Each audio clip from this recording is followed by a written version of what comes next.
Good morning, kalayang kabuhayan. Ayan ang dalawang kong aso. Ayan, ganti na naman, oo. Ayan, sumasalubong na naman, oo. Ayan, aso ko, ayan. Video, ayan. Ito yung aso ko. Si Puti, si Whitey. Si Puti, oo. At pupunta tayo sa manukan ko. Dati, pakainin ko mga sisiyo. Tingnan natin. Maputik lang, oh. Maputik lang rito sa amin. Dahil umulan, eh. Ngayon lang umaraw, oh. Umaraw na, oh. Nandito na po tayo sa mga manuka. Mga sisuko. Mga sisuko. Pakainin ko na. Sandali lang ang kukunin ko. Puti! Shit! Ayan po yung mga sisuko. Ayan. Yan o. 13 piraso with yan. 13. Puti! 13 piraso. Ayan o. Sisuko. Lalabas na natin to. Para doon na makapagkaig na sa ano, sa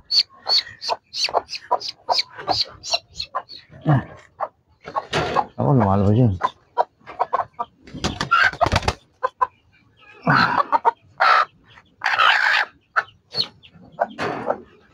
Nilabas ko ang mga sisyo. Dami.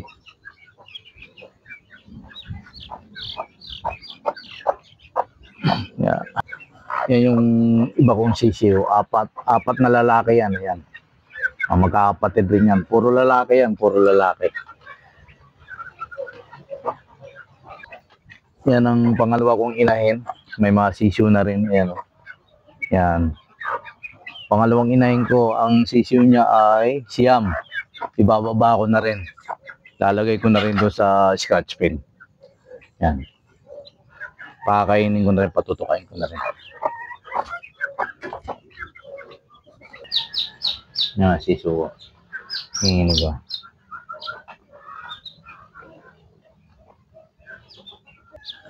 Bagong pisa ang alaga akong sisiyo yan. Yan. Ayan na po sila. Ang dami. Ayan na po. Yan. Binaba ko na po sa kulungan.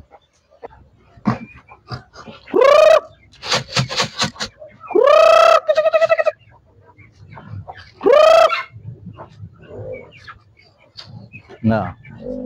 Ito ang ginagawa ko sa umaga. Pag sa umaga, nagpapakain sa mga manok. Yan, dahil mga alaga akong manok to. Yan. Pag naglaki yan na to, pwede ako magbenta. Yan. Yung mga inahin ko galing ring farm yan. Tapos yung broodcock ko galing sa Gapan Nueva Ecija, sa pinsan ng asawa ko, Kuya Florencio.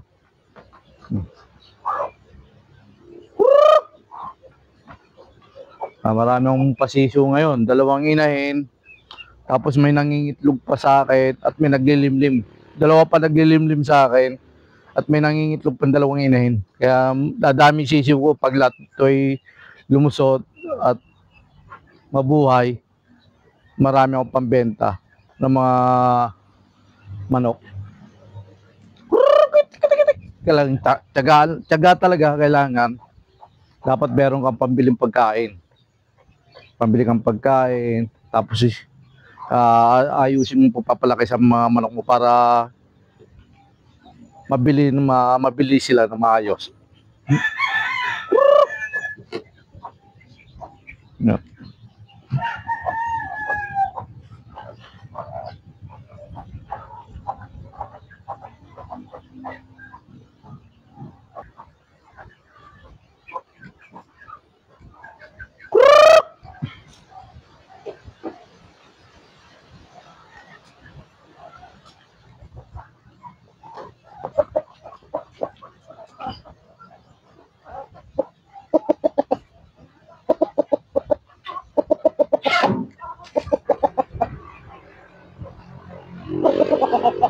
Ito yung broodcock ko, broodcock galing Gapan Nueva Ecija.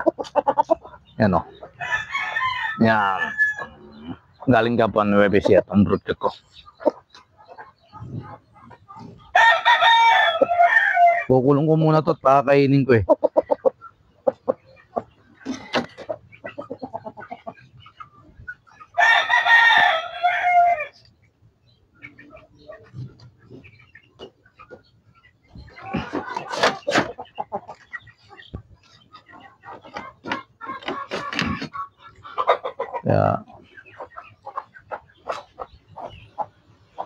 Maganda may alagang manok. Dahil siyempre, sa umpisa, kaya palalakihin mo, pakainin mo, gagastusan mo. Pero as na lumaki at may maghanap ng manok na bibili, meron kang mabenta. Pag naglaki yan, maibebenta mo. Ibig sabihin, may tiyaga, may nilaga. Pag may tinanim, may aanihin. Kaya ito magandang kabuhayan din. Kabuhayan at malaya kang gagawa mo ang gusto mo. Yan. May na po sila, oh. Papakita ko sa inyo mga sisyo kulit. Kuruk, kitik. Yan. Yan po ang inahin. 13 piraso po yan, sisyo na yan. Ito naman, 9 na piraso po yan. Yan. Yan. Yan, oh. Kaya, tiyaga, sipag, kailangan ng isang tao para matupad mo ang gusto mo na pangarap. Dito lang tayo, paalam, kalayaan kabuhayan. Sa iyong di kung umaling